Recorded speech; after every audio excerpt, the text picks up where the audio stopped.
How to fix Wi-Fi connected but no internet on iPhone. Now, if your Wi-Fi is connected but it's showing no internet access on your iPhone, right?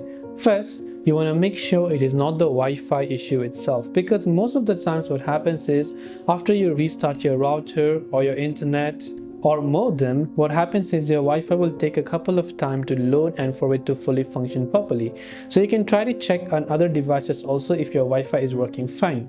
Now, if your Wi-Fi is also not working on other devices and also on your iPhone, it could be the issue with your Wi-Fi. But if it's working well on other devices but not your iPhone, now we can come to conclusion to fix the things on our iPhone. Now, what we can try to do is first, we can try to simply turn it off, turn it on again, enable flight mode, disable flight mode again to see if that helps you. Go ahead and then make sure to restart your iPhone as well. So press the power up and the power and the volume up button to see if that actually helps you solve the problem. And if that helps, then that's perfectly fine in your case as well.